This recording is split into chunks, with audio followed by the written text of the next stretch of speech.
Mason's. Whose truck is that? That is Mason's truck. Dude. Yeah. Man. We actually rebuilt that truck from. You want to be my best friend? You got some money. Nice. What year is it? 2010? 6.7? Ooh. Yeah, she was a rollover when we got her. Big baller. Yeah, we actually completely rebuilt that thing. Just Really? just like you do with all your trucks. I mean. So you probably did a cab swap? Yeah, I mean, we didn't go crazy with like painting the frame and everything, because I mean, he's basically, he's daily driving right now in the winter, but Yeah. you know, we went through the process of doing a complete cab swap, new bed and everything. So yeah, I wanted to have him come over so he could check that thing out. Beautiful. For it. I don't know yet. But yeah, we got a little something in here for you, and I also have a couple extra surprises for you as well. So. She's a beaut. Look at this, guys. Check it out. So this is a 2007 Duramax Chevrolet Silverado 2500 HD 4x4. And it is an 07.5 LMM. Wow, you cleaned her up, didn't you? I did. I tried to clean it up a little more for you. Even I was talking about it in the video last night, but just driving home, I mean, literally just being on the roads, it gets salt on them. But you know what? No big deal, because this thing has spent most of its life in the South. Yeah, it actually came from Kentucky. I actually just went down there and got it a couple weeks ago and brought it back up here. I mean, just even going a couple hours south, you really see how much different the roads are and how their weather is. So. Oh, for sure. But yeah, like the frame on it, the frame is super clean. The only thing that I've ever done to it since I bought it was I put that control arm on it because it needed a ball joint, so I just put a whole new upper control arm on the driver's side on. Oh, thank you. And I mean, it's just so clean working on this thing. You literally didn't have to use like an impact gun or anything. It just comes apart like it's a new truck, man. It's so clean. Does the cat come with it? The cat does not come with it. The cat is extra. But I also have a couple other things I just want to throw in for you. You know, I know you're gonna build this truck. What? I gotta take a leak, bro. We'll give you a little reveal. Try to. Little housewarming gift. Yeah, kind of little. You're gonna be doing head studs on it, so I figured I'd go ahead and get you set up with some exotic head studs and an AirDog 165 4G lift pump for it. So. What? Seriously? Yeah, man. Dude. Yep. It's good to have good friends, man. Yeah. I wasn't even asking for this, man. Thank you. Well, I know you're going to want an AirDog. You're going to have to put an AirDog on it. You know, you're going to be doing a little bit of work to it. So first and foremost, you need to put a lift pump on these trucks. They don't have a lift pump. The CP3 is pulling it all the way from the tank, so it's almost a no-brainer. You got to put a positive pressure to the injection system. You're going to get your added filtration as well. And I figured you're going to be doing the heads on it. You might as well get some head studs, which the truck already does have head studs in it. Yeah. But I wouldn't reuse them while you're there. I mean, you might as well get a fresh set. So I reached out to Exotic and was able to get you set up with these. These are really nice studs. I've used them in my shorty build, my brother's 5'9", my brother's 5'9" and 6'7", my other brother's 5'9" and 6'7", and I don't know if Mason's trucks run them right now or not. But most of those trucks are around 500 to 600 horsepower, so this is like an entry-level head stud. You know, not anything super duper crazy, but for what you're going to be doing with this truck, getting the heads done, everything, these are going to hold up fine. Can you give me the clamp load then? Yeah, you're gonna get a much better clamp load and a lot better than the head bolts. You want to hear a coincidental thing that's going on right now? What's that? I actually reached out to Exotic myself. Oh, no way. Because I was researching some No way. for the Cummins.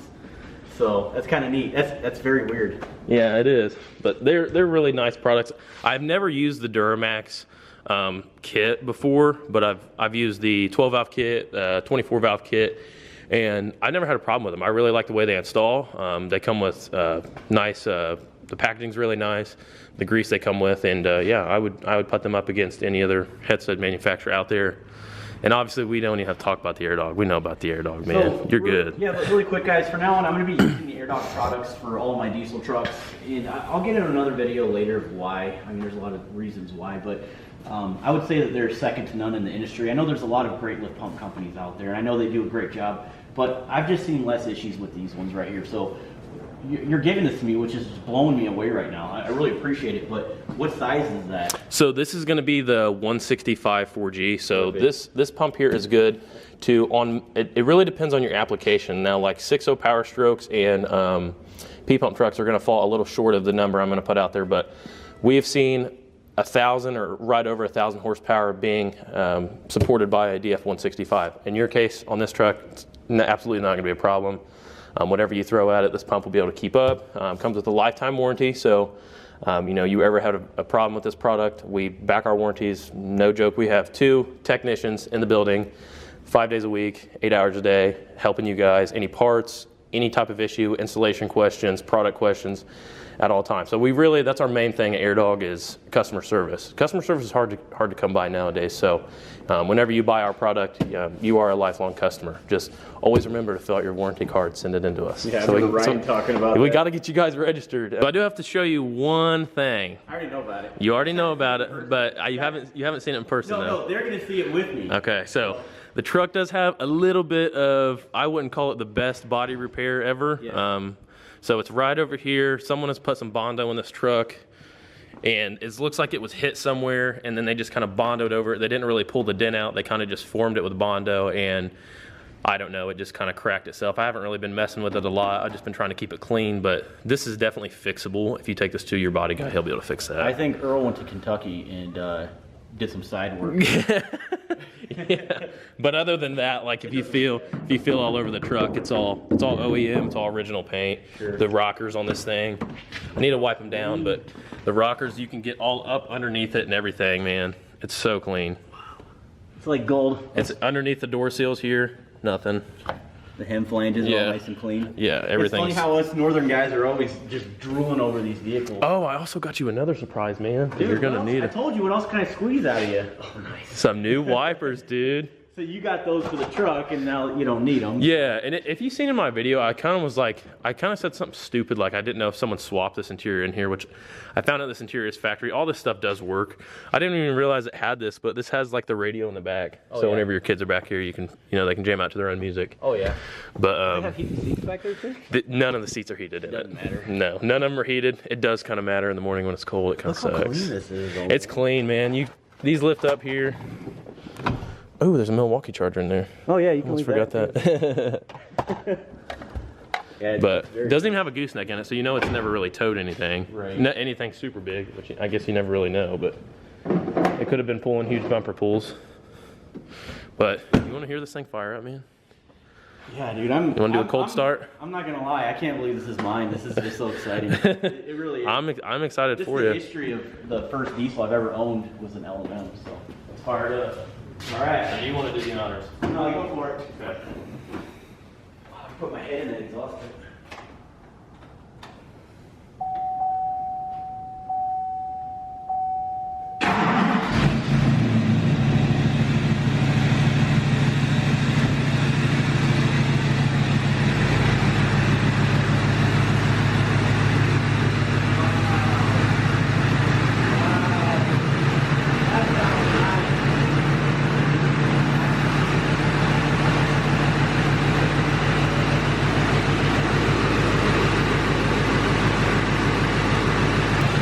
240,000 miles on it. Oh, you even filled the tank for I filled it up for you, full tank of fuel. Wow, what a power.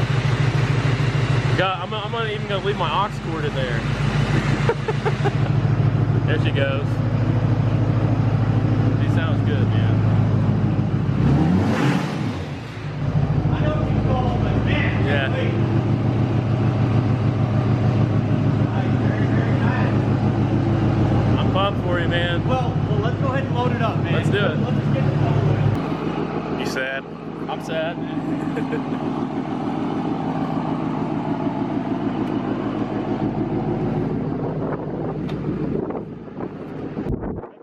On the back of the trailer, but of course, my phone, I time lapsed it and it fell. So whatever. Oh man. No big deal. So now that we can see it, underneath here. Dude, what is up with this redneck stuff? Oh man, Dude. I don't know. Hey, it's yours already, man. Too late. It's on the trailer. I don't know what you're talking about. All the imperfections, guys, it's gonna get all replaced. I mean, it doesn't matter. I mean, it is what it is. But this truck, you guys can't see it's not. Yeah, you really can't. And even now that you can see up under here now, you can get up and look at. It really needs clean. I feel terrible to even let it. That was from the step. They never took it off. Look at the body mount. No, it's loose. Yeah, it's on the trailer, man. Carol, what's going on with the metal? Shut up, woman, it's a truck. I really never noticed that. Straight up. Oh, look at the drilled and slotted rotors, man. Yeah. Mint. Got some space, because obviously those are 8x180 wheels, so they got the adapters on there. Yeah. CV shaft blown, no big deal. Looks like we have a trans-cooler line leak. I don't even need to get my head under there. I already know. That's very common for these things. We're going to be doing some police lines or something different. Yeah, I actually was going to do that. If I was going to keep it when the cab was in the air, I was going to put the fleece lines on there. Those are really nice. They are. Did bring it head to us. Yeah, let's go over and talk about it. So this is going to be going on your truck. Is it a 99? I always forget. 99. Josh reached out to me and said, you know, I want to get this head worked. Do you have any suggestions? And just right down the road from us, pretty local, is Nye's Automotive. And I hands down think when it comes to cylinder head work, they are one of the best around, if not the best. Mason's truck has been done there. Bailey's truck that we just did a video on yesterday, got it done there, firing. Pretty much anything Cummins, any type of diesel, anything, cylinder head machine work, it goes to Nye's. Those dudes know what's going on. They've been doing it for a very long time. They do gas performance, pulling trucks, and I really wanted to take you up there today and do a little walkthrough, but I reached out to them and they're like, man, we're a little shy and we really don't want to do any YouTubing, to be honest. I was like, all right, it's cool. So me and Mace are going to run up there for you once you get on the road. But basically, so what they're going to do, they're going to take the cylinder head and they're going to pressure check it. They're going to make sure there's no cracks in it. They're going to make sure the valve seats are good. And then they're going to mill it down. They're going to clean it really good first. And then they're going to mill it down. I don't know how much they'll take off of it, however much they need to get it flat. Yeah, here's the machinist. Actually, he should be telling you this. A couple thousand, she said? Yeah, maybe.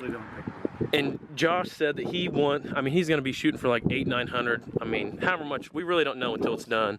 But he's like, you know, what do I need to do about this thing as far as the head gasket goes? You know, I don't want to blow head gaskets. And there's a couple options out there. There's fire rings, and then there's the O-ring. Yep, so we're going to go ahead and leave that for a different video, the fire ring O-ring thing. But I'll let him say it on his channel, so make sure you go over there. We already made up our mind, so go ahead. So Josh really had a couple different questions about that, and for the power level that he's seeing and the simplicity of the O-ring, and we've used it time and time again, except for on Mason's truck, because we never know what's going to happen with that thing. He's going to be making 800-900 horse. I was like, dude, let's just do an O-ring. You're not going to be cutting into your cylinder head. You can reuse them if it does pop a gasket, which it won't, the way we're going to torque this thing. I mean, I guess I'd say it never will. It's possible. Right. But it's a Cummins. So you're going to be able to use just a standard gasket, so the O-ring will basically crush. I don't even know why I'm explaining this to my people. They already know, dude. We're Cummins guys. There you go. Just don't even edit that part out, dude. Just leave it there. I don't even know why I'm explaining this, but for real though, on your end, you know, you're anyone on our channel, they know we do O-rings. That's what we do. So we're going to O-ring this thing. My buddy CJ, he actually did 780 horsepower on a VP truck, running like stupid timing on an O-ring, and it held fine. It makes me think twice of the whole P-pump conversion thing when you say that, because it's just like, how much easier and simple would it be to have a VP instead of a P-pump? But then again, the P-pump is a monster. That's you see his injection pump is almost $3,000. So that's the only way you make that kind of power with those. Yeah, that's a good point. And you're maxed out. You're not going to be limited. You're going to be able to grow. Well, my brother-in-law was like, Josh, all the money you're throwing at this 24 valve, you might as well just get a 6.7 block, dude. Just put it right in the second gen body. I'm like, shut up, man. I'm already there. Yeah. Dude. Like, the motor's already gone. You know? No, it's all good. But yeah, so this head's going to get gone over really good, and they'll check it out, and we're actually probably going to come up to you in a couple weeks whenever it's done and help you set it on the engine, which is going to be really cool. Yeah, that's going to be, I really appreciate you guys for doing that. Dude, absolutely. So we're going to go up to his place. Go up to his place, set this on his truck, get it torqued, set the valve lash, show him how to set the valve lash on one of these, and that way whenever he goes to fire it up, he can do the torque sequence on it, check it again and everything. So.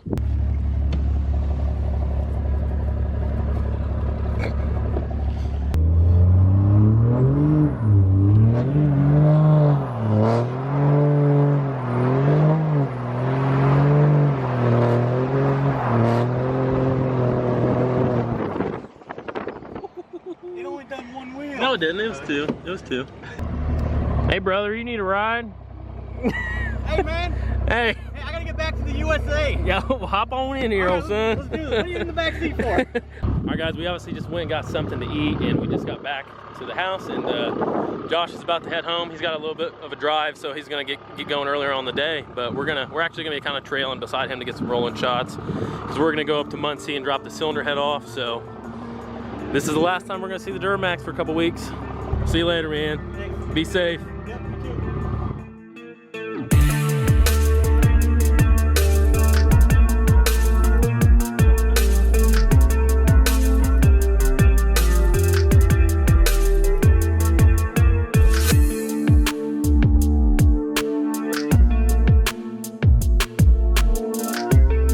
Got up here to Nye, and this is a pretty amazing facility, really. We're getting the cylinder head dropped off here. You guys can see they have a ton going on. They just added on to their facility another 80 foot off the back. They got transmissions in here, motors. It's absolutely awesome. So really cool place, and really awesome for them. He said he didn't care if I recorded a little bit while we were in here, but just a ton going on. So we're gonna pull these sensors. We had to pull all the stuff out of this cylinder head. Because they don't want to basically lose all that, so we're just pulling it out like the coolant sensor and take care, and then we will get on the road. All right, guys, we just got back, and whenever we were leaving Indiana Oxygen to get Mason's tanks, we actually got a phone call from Josh, and he says, dude, I'm broke down.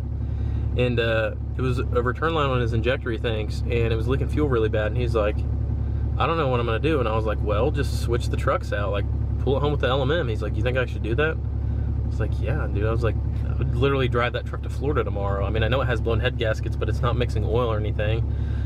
It's not really ideal. I was like, but if you can get home without having to get your truck fixed. So me and Mason drove all the way back to his house, got some wheels and tires loaded up so that way he could drive it on the trailer, and we get it all loaded up, and he sends me a picture. He's like, I got it. He somehow was able to fit his LBZ on 14 wides on the truck, on the trailer. So now we don't have to go back up there. So good thing he was able to get it fixed. Well, here's something we haven't seen on the channel in a while. Isn't that right? Huh?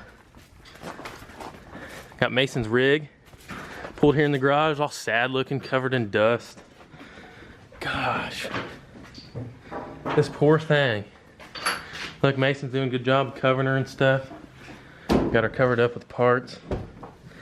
The inside's dry. The inside is all taken apart. Completely taken apart. He pulled all the wiring out of it. I think he's wanting to rewire it. We were kind of in a hurry whenever we wired it last time, so he's wanting to clean a lot of that up. And since we got all the other hard stuff done last year, we can focus really good on getting the wiring super clean. But we'll get all this pulled off the hood here. You guys can see what it looks like under the hood currently, and what we're about to try and order right now in a second, because we are missing something on the truck. We're missing two somethings? Oh, we are missing two somethings, aren't we? So if you guys don't remember, when was it? Fall time? Yeah. Last fall we went to Muncie Drag Strip, and we were trying to get a 10-second pass out of this thing. We did like an 1150, was the fastest pass it ever did. And it sounded like the motor was down a cylinder towards the end of it. Whenever he made the pass, it sounded like it was down a cylinder. It was. It was down. It didn't sound like it. It was down a cylinder 100%. And it's leaking coolant, by the way, right there. Yeah, I got that plug out. Okay, I was gonna say it is leaking coolant. But so he got it back and figured out it was just a valve that was. I think I've already mentioned this on the channel. Yeah, but basically the valve, yeah. Valve was out of adjustment, and he was able to correct that, and the motor runs fine now. So Rookie mistake. Rookie mistake, something that we looked over. Whenever you're beating the crap out of these things, you need to check the valve flash more often. But now we know. So motor's still good to go. Really nothing we have to do to it, minus obviously there's no turbo or manifold on it currently. I'm gonna try and get so the truck before had a 467 8390, and it was just kind of restrictive. You know, up top it never really cleaned up, and there was still unburnt fuel being shot out the exhaust, and we needed some more airflow. So this year we're going to try and go with a 472 8710 to let that thing breathe a little bit more. It's going to be harder to get it to spool, but I think it'll still spool it no problem. And as long as it'll spool on the line, it's obviously going to stay spooled all the way through the gears. So that's going to be the hardest thing we may have to deal with, is this thing just basically sitting there and just blowing smoke when you're trying to launch it. But yeah, we just got to get a new manifold on there, new turbocharger, and then rewire it, and she'll be ready to go. The goal as of right now is to have this truck at the Ultimate Callout Challenge. Obviously, we're not going to be competing in the Ultimate Callout Challenge, but Firepunk has basically combined their event with the Ultimate Callout Challenge, so we can run this truck in ODSF 770. I mean, that's pretty much the goal. But also, why it's together this upcoming year, the goal for this truck is going to be to get it to run a 10-second quarter mile. That was our goal last year, and we were unfortunately only able to get a 1150 out of it, so about a half a second there to squeeze out at the end. But I really think that this new turbo setup is going to push it. It's going to push it into the high 10s. It's going to pick up some serious power, and it's going to help. So got to get a new turbo and manifold on there, clean some stuff up under the hood, rewire quite a few things, and she'll be ready to go. So we really don't have a ton to do. A couple of good days worth of work, and this thing will be running and driving and ready to make some passes. I'm excited, man. It's going to be a lot of fun. That's a pretty good goal. Gives us plenty of time. We obviously, if you guys are new to the channel, this truck is completely gutted like we showed before. There's no interior in it. We've cut all the door panels out, headliner, carpet, nothing. Just has 2 seats in it, ratchet shifter. There's not even a dash in this freaking thing. And then it has all the bed sides in the back. We made custom bed sides for it.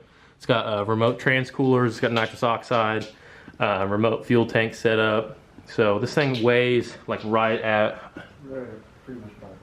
it's pretty much a 5,000 pound truck, and it's making around 750 horse with the last setup on it. It was never dynoed, but it was dynoed before we put this pump on it, and this pump is a lot. This is a max 12 mil pump, and the last time we dynoed it had a stock injection pump on it, if I remember right. It had a stock, basically everything you could do to one. Without having to get serious work done, and we never dynoed it. I wish we would have for you guys with the 467 and this pump, but if I had to make an educated guess based on the times, I'd say I was making about 750 to the wheel, and that's being generous. I mean, it may be a little more, but it was probably more with the nitrous. It was probably more with the nitrous, probably the 800 range, but we're hoping with the 72, it's probably going to make around 850, 900 horsepower. So we're really going to be beating the crap out of this motor. Once again, just information if you guys are new. So it's a stock bottom end 5.9, stock bottom end 5.9, stock rod, stock crank, with a fire ringed head. Has fire rings cut into the cylinder head, and running some head studs. And then it has a max 12 mil with 7x12 injectors. So it's a ripper. It's a lot of fun. So yeah, I just thought I'd throw that information in there. So for some of you guys that are new, we'll also put a aluminum eBay intercooler in this thing, just to kind of hold some of those higher boost pressures. And the old one was cracked. The old one was cracked. It seems like a lot of these old ones crack. So yeah, we're really pumped to get this thing going. These aren't the tires that we race on. These are just to put it in the trailer. And we have some drag slicks that go on it. Got the blow catch can mounted right there. It's got a manual shut off on it. We locked the 4-wheel drive in with a 4-wheel drive. Ooh, damn. We really need to put some hinges in there. That's got, what, I forgot that was, I didn't realize it was that bad. But it has a manual shut off in it. Got a fire extinguisher mounted in here. To put it in 4-wheel drive, there's a little red lever over there you pull out on that. Has a universal remote tack mount. Has Firepunk anteater on it. The transmission in this truck is a, yeah, you can shut that so I don't tear it up. The transmission in the truck is it's a standard input billet, standard output billet with a stock intermediate shaft. And if it was going to break those, it probably would have broken by now. So, you know, for this horsepower level, you know, we're kind of pushing to where it needs to have bigger shafts in it, but the nice thing about this truck is it only weighs 5,000 pounds, so a lot of that stress is taken off of there due to that matter. It's obviously running a AirDog 165 4G with a 5/8 suction line back to the cell, fuel cell on the back. And this truck, yeah, if you guys are new to the channel, go back and check out some of our older videos. around the time that we started the channel, we started modifying this truck. We put a turbo on it and it just kind of exploded from there into what it is today. But this truck is a ton of fun, and yeah, I plan on making some more content with it this upcoming year. All right, guys, that is going to wrap up the end of today's video. Appreciate each and every one of you guys tuning in to watch, and go ahead and leave a like down below and comment what you guys think of this video. What do you guys think Truckmaster is going to do with it? And also, what do you guys think about his LBZ breaking down on the way home with the LMM, him having to switch it out, put the LBZ on the trailer and pull it with the LMM. I talked to him when I got home. He said it pulled like a dream and he had absolutely no problem. Be sure to check out his channel as well so that way you guys can see the full build he's going to do on this truck.